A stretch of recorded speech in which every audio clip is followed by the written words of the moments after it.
함께 사도신경 고백하면서 예배의 자리로 나아가도록 하겠습니다. 전능하사 천지를 만드신 하나님 아버지를 내가 믿사오며 그 외아들 우리 주 예수 그리스도를 믿사오니 이는 성령으로 잉태하사 동정녀 마리아에게 나시고 본디오 빌라도에게 고난을 받으사 십자가에 못 박혀 죽으시고 장사한 지 사흘 만에 죽은 자 가운데서 다시 살아나시며 하늘에 오르사 전능하신 하나님 우편에 앉아 계시다가 저리로서 산자와 죽은 자를 심판하러 오시리라. 성령을 믿사오며 거룩한 공회와 성도가 서로 교통하는 것과 죄를 사하여 주시는 것과 몸이 다시 사는 것과 영원히 사는 것을 믿사옵나이다. 아멘. 우리 함께 찬송가 322장 세상의 헛된 신을 버리고 함께 찬송하도록 하겠습니다. 찬송가 322장입니다.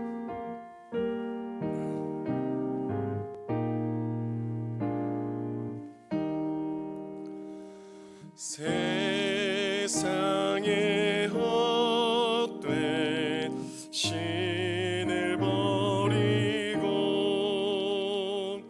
하나님 이름 높여 기리세 온 천하 백성 모두 나와서 다 같이 하나님만 섬기세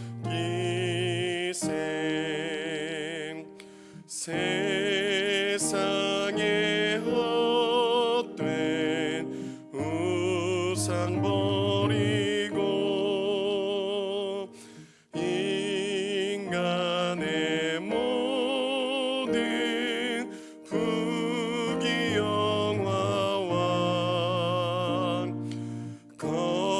거짓과 불의 모두 버리고 온전히 하나님만 섬기세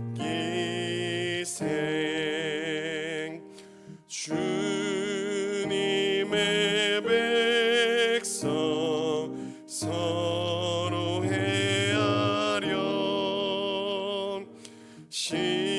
시기와 미움 아주 버리고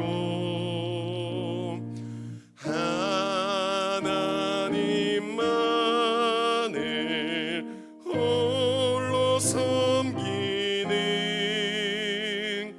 천국을 어서 이루어 주소서.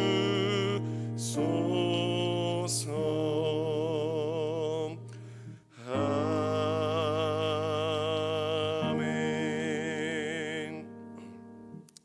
네, 우리가 오늘 함께 살펴볼 하나님의 말씀은 이사야서 3장 13절부터 4장 6절까지의 말씀입니다. 이사야서 3장 13절부터 4장 6절까지의 말씀을 제가 봉독하도록 하겠습니다. 여호와께서 변론하러 일어나시며 백성들을 심판하려고 서시도다.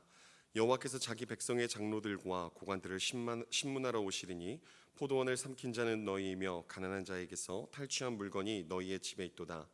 어찌하여 너희가 내 백성을 짓밟으며 가난한 자의 얼굴에 맷돌질을 하느냐. 주 만군의 여호와 내가 말하였느니라 하시도다.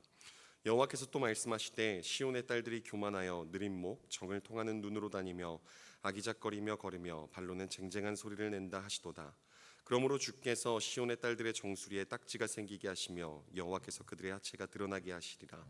주께서 그날에 그들이 장식한 발목고리와 머리에 망사와 반달 장식과 귀고리와 팔목고리와 얼굴 가리개와 화관과 발목 사슬과 띠와 향압과 호신부와 반지와 코고리와 예복과 겉옷과 목도리와 손주머니와 손거울과 세마포옷과 머리수건과 너울을 제하시리니 그때의 썩은 냄새가 향기를 대신하고 노끈이 띠를 대신하고 대머리가 숱한 머리털을 대신하고 굵은 베옷이 화려한 옷을 대신하고 수치스러운 흔적이 아름다움을 대신할 것이며 너희의 장정은 칼에 너희의 용사는 전란에 망할 것이며 그 성문은 슬퍼하며 곡할 것이요 시온은 황폐하여 땅에 앉으리라.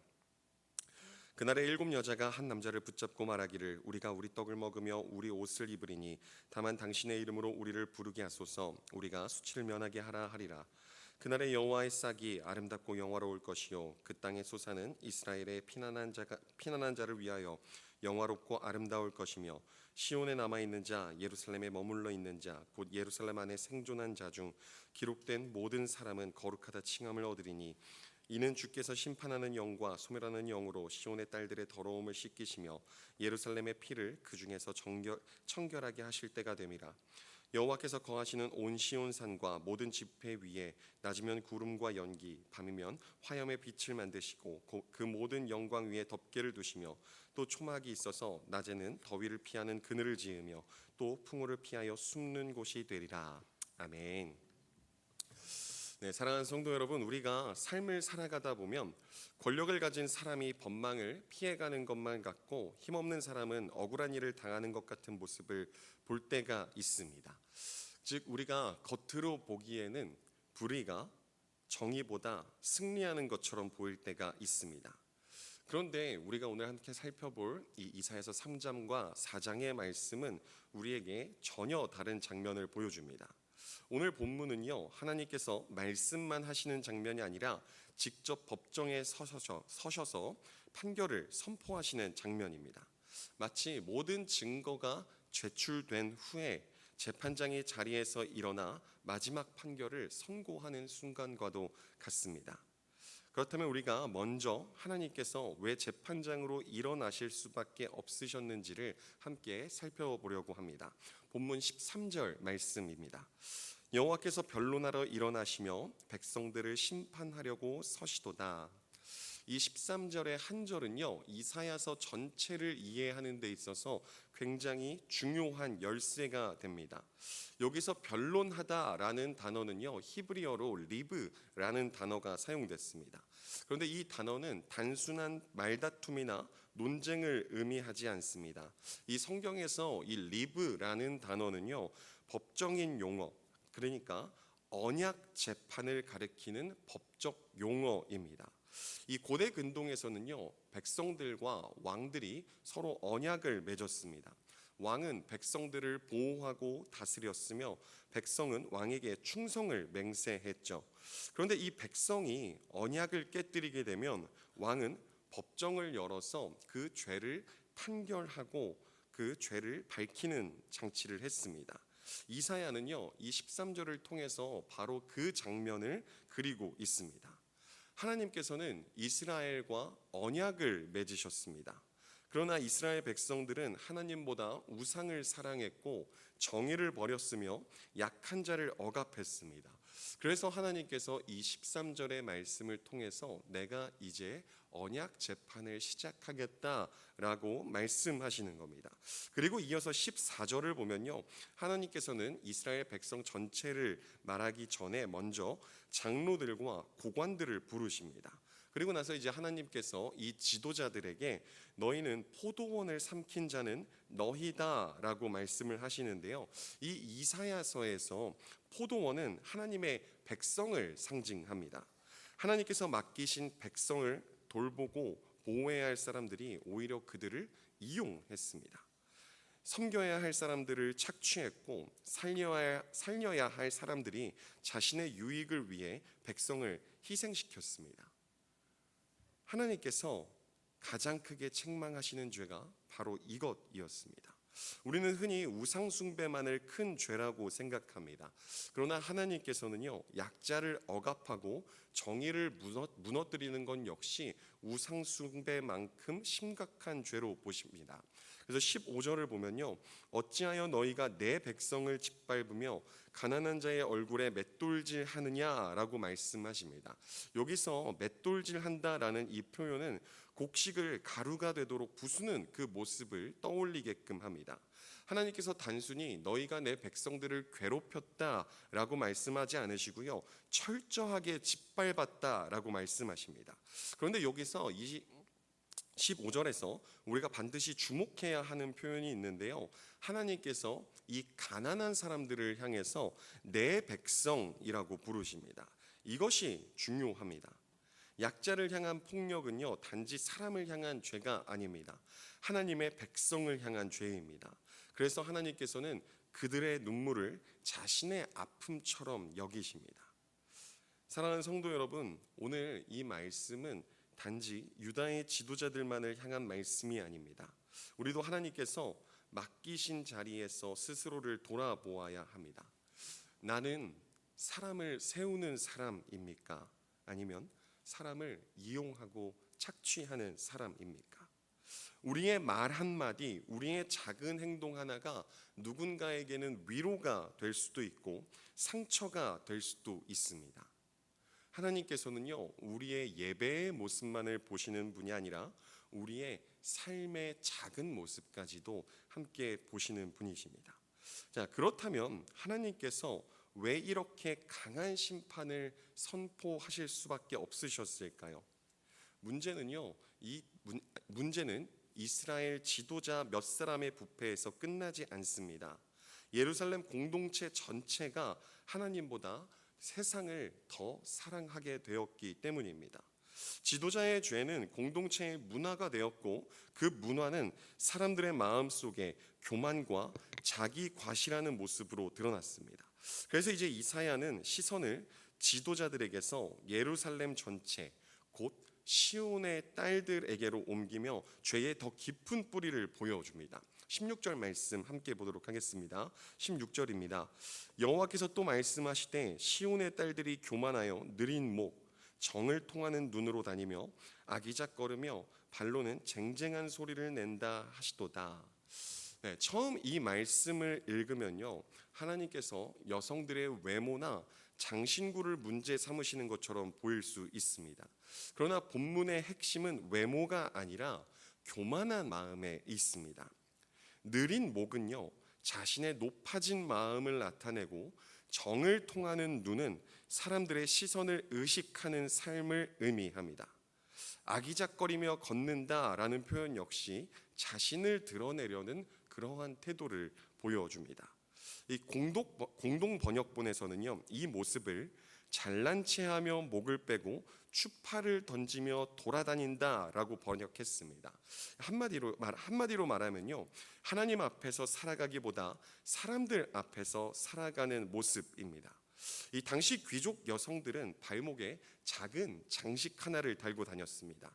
걸을 때마다 맑은 소리가 나도록 만든 것인데요, 그 소리는 단순한 장식이 아니라 나는 부유한 사람이며 나는 높은 신분의 사람이다 라는 자기 과시였습니다. 그래서 하나님께서는 장신구 자체를 책망하시는 게 아니라 그 장신구를 통해 드러나는 마음의 방향을 책망하시는 겁니다. 사실 이것이 성경이 말하는 우상 숭배입니다. 우상은 단지 절에 있는 형상만을 말하지 않습니다. 하나님보다 더 사랑하는 모든 것이 우상입니다. 돈도, 명예도, 성공도, 외모도, 심지어 사람들의 인정마저도 우상이 될 수 있습니다. 그래서 존 칼빈은 기독교 강해에서 이렇게 말했습니다. 인간의 마음은 끊임없이 우상을 만들어내는 공장이다 라고 말이죠. 우리는 하나님을 떠난 순간 반드시 무언가를 붙잡게 되어 있습니다. 그래서 하나님은 우리의 겉모습보다 우리의 마음이 어디를 향하고 있는지를 보십니다. 교만은 반드시 수치로 끝이 납니다.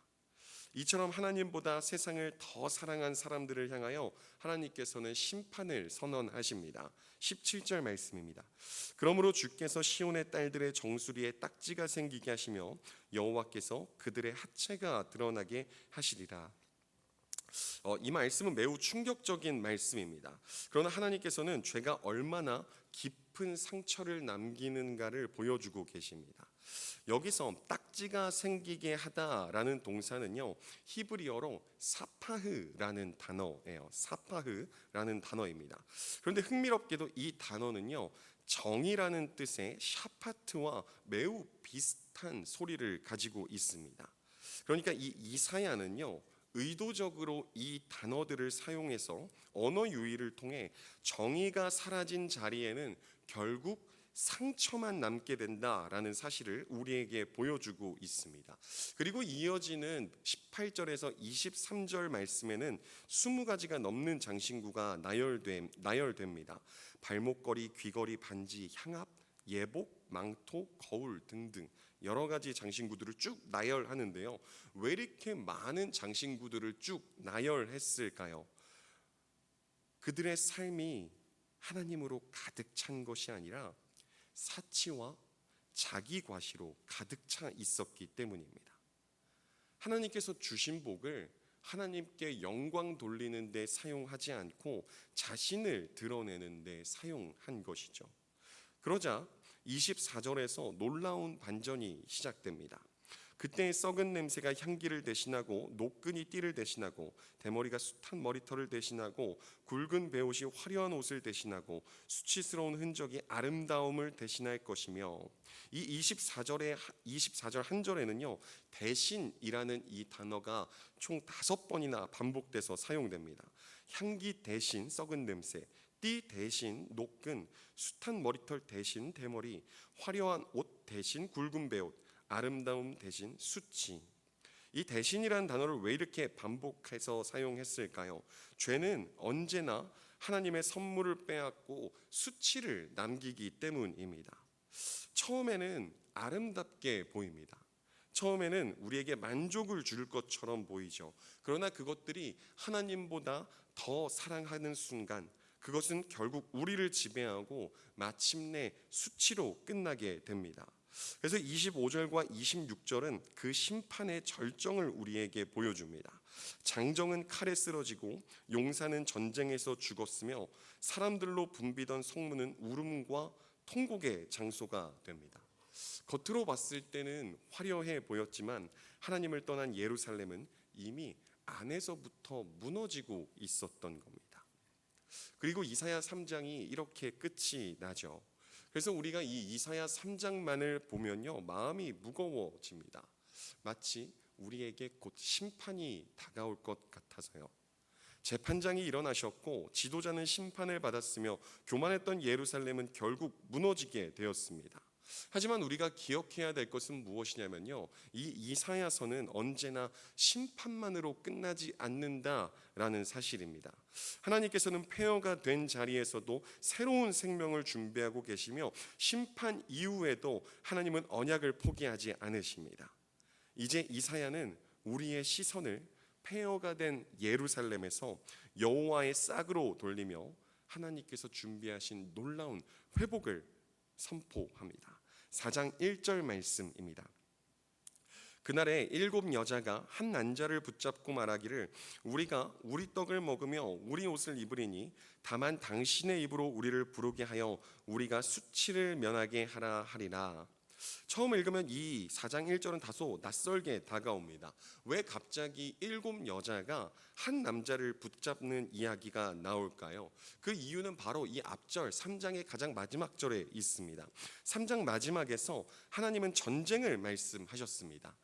장정은 칼에 쓰러지고요, 용사는 전쟁에서 죽게 되고 그 결과가 공동체의 균형이 완전히 무너지게 되었다라는 거죠.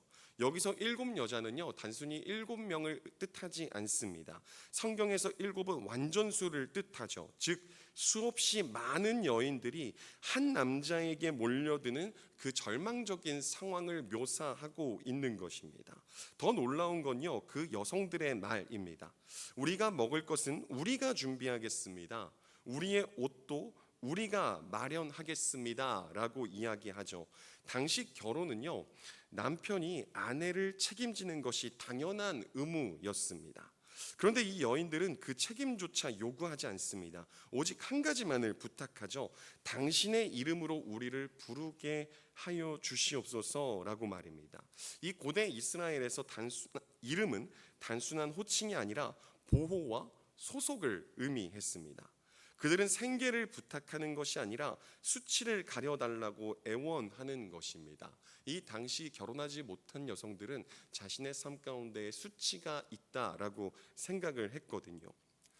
사랑하는 성도 여러분, 이 말씀은요, 결혼에 대해서 말하려는 본문이 아닙니다. 이 말씀은 죄가 공동체를 얼마나 철저하게 무너뜨리는지를 보여주는 장면입니다. 불과 얼마 전까지 사람들의 시선을 받기 위해 자신을 꾸미던 사람들이요, 이제는 자신의 수치만을 가려달라라고 애원하고 있는 겁니다. 죄는 처음에는 우리에게 자유를 약속하지만 마지막에는 사람을 부끄러움 가운데 남겨둡니다. 그런데 이 바로 다음 절에서 분위기가 완전히 바뀝니다. 2절 말씀입니다. 그날의 여호와의 싹이 아름답고 영화로울 것이요 라고 이야기하는데요, 조금 전까지 이 이사야 3장 후반절과 이 4장 초반에는 전쟁과 수치, 폐허만을 이야기했습니다. 그런데 갑자기 여호와의 싹이 등장합니다. 여기서 이 싹이라는 히브리어 단어는요, 체마흐라는 단어인데요, 이 단어는 단순히 식물의 새순을 말하는 단어가 아닙니다. 이 구약에서 체마흐는요, 장차 오실 메시아를 가리키는 아주 중요한 표현입니다. 예레미야는 그분을 의로운 가지라고 불렀고요, 스가랴는 내 종 싹이라고 예언했습니다. 그리고 그 예언은 예수 그리스도 안에서 완전히 성취되었습니다. 왜 하나님께서는 메시아를 왕이 아니라 싹이라고 부르셨을까요? 혹시 산불이 지나간 숲을 보신 적이 있으십니까? 모든 것이 검게 다 타버려서 더 이상 생명이 없을 것처럼 보입니다. 그런데 시간이 지나면 그 검게 탄 땅 사이에서 아주 작은 초록빛 새싹 하나가 올라옵니다. 사람은 끝이라고 생각한 자리에서 하나님은 새로운 시작을 준비하십니다. 이것이 하나님의 역사입니다. 유다는 무너질 것입니다. 그러나 하나님은요, 그 폐허 위에 새로운 생명을 일으키십니다. 그 생명이 바로 예수 그리스도입니다. 십자가도 그랬습니다. 사람들은 모든 것이 끝났다고 생각했죠. 그러나 하나님은 바로 그 십자가를 통해 부활을 준비하고 계셨습니다. 죽음의 자리에서 생명이 시작되었듯 심판의 자리에서도 하나님은 구원을 준비하고 계셨습니다. 3절 말씀을 볼까요? 시온에 남아있는 자, 예루살렘에 머물러 있는 자, 곧 예루살렘 안에 생존한 자 중 기록된 모든 사람은 거룩하다 칭함을 얻으리니, 여기 3절에서 중요한 단어는요, 남은 자라는 단어입니다. 이 표현은 이사야서를 관통하는 가장 중요한 주제 가운데 하나입니다. 하나님께서는요, 모든 사람이 아니라 남은 자를 통해 하나님의 역사를 이어가십니다.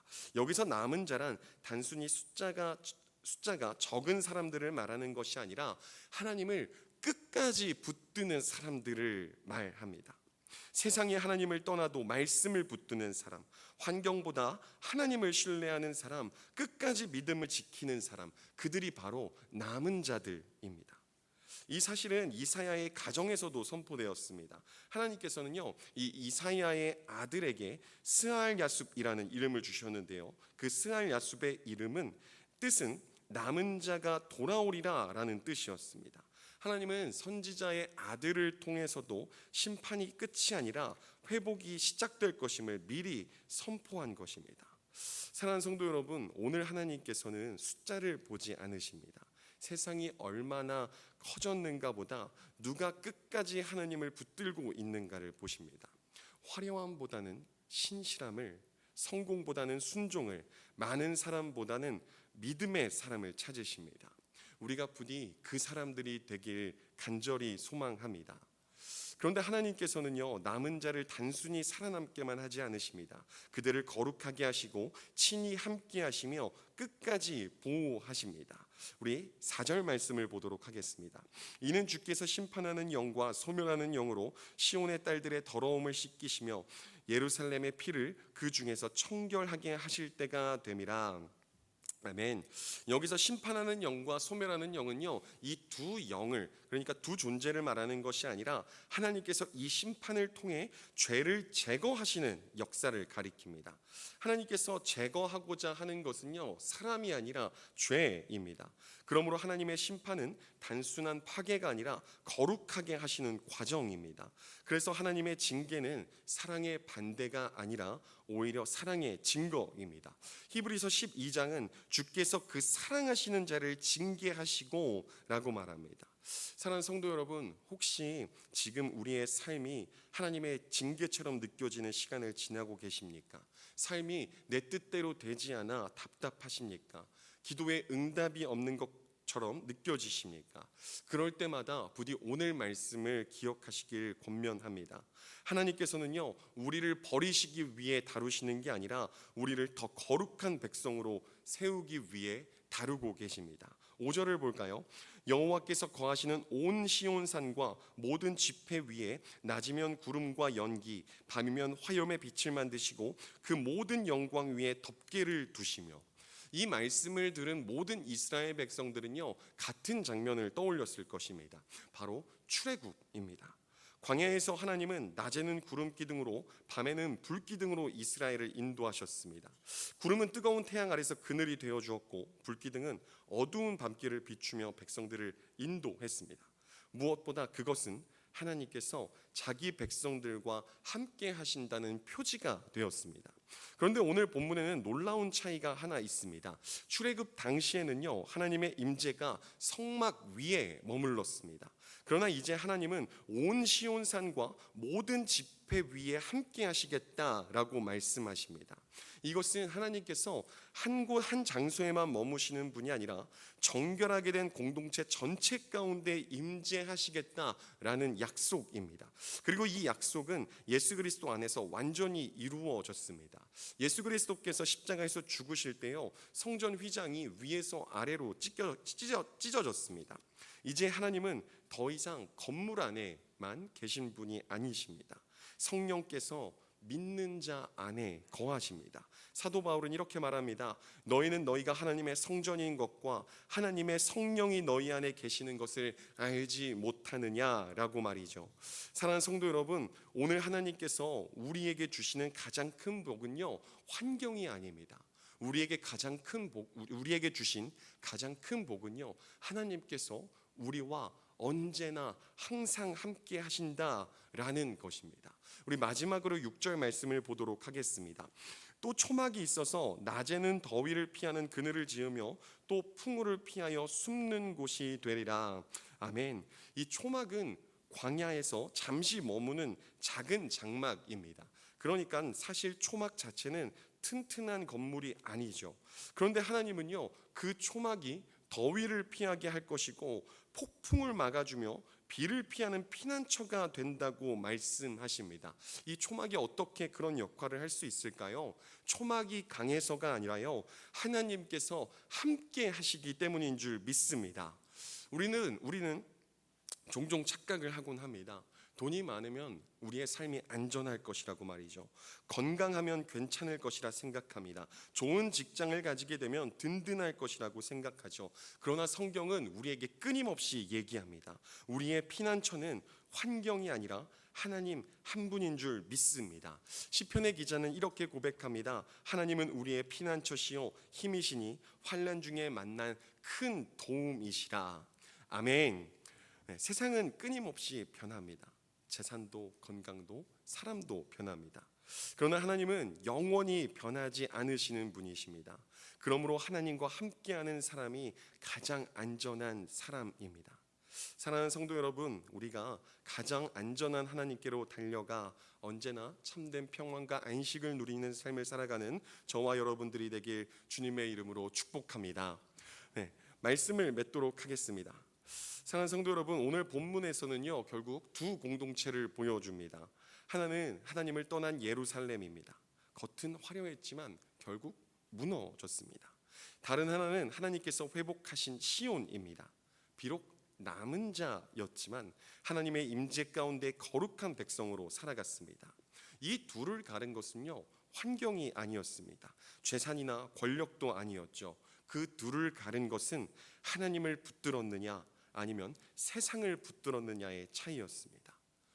오늘 우리도 같은 선택 앞에 서 있습니다.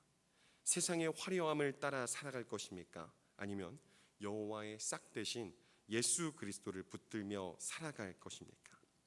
심판 가운데에서도 회복을 준비하시는 하나님을 끝까지 신뢰하며 예수 그리스도 안에서 참된 생명과 소망을 누리는 삶을 살아가시는 하나님의 거룩한 백성이 되길 주님의 이름으로 축복합니다. 기도하겠습니다. 거룩하신 하나님 아버지, 오늘도 말씀으로 우리를 비추어 주시니 감사합니다.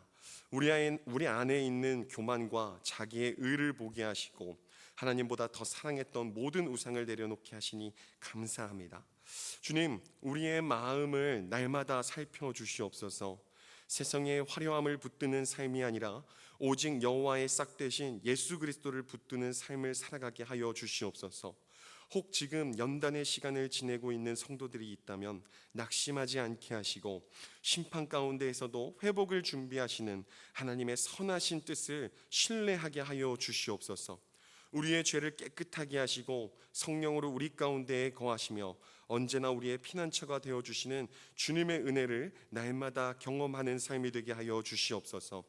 오늘도 심판 가운데서 회복을 준비하시는 하나님을 신뢰하며 살아가게 하시고 여호와의 싹 되신 예수 그리스도 안에서 참된 생명과 소망을 누리는 우리 모두가 되게 하여 주시옵소서.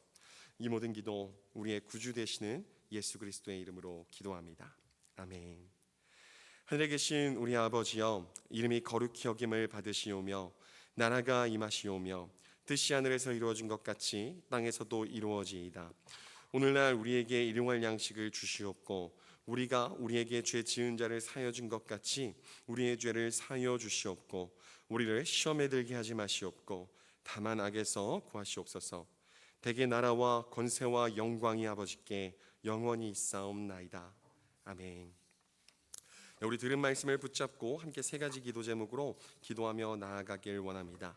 우리가 먼저 기도할 것은요, 주님, 제 마음의 모든 우상을 내려놓고 하나님만 가장 사랑하는 삶을 살게 하여 주시옵소서.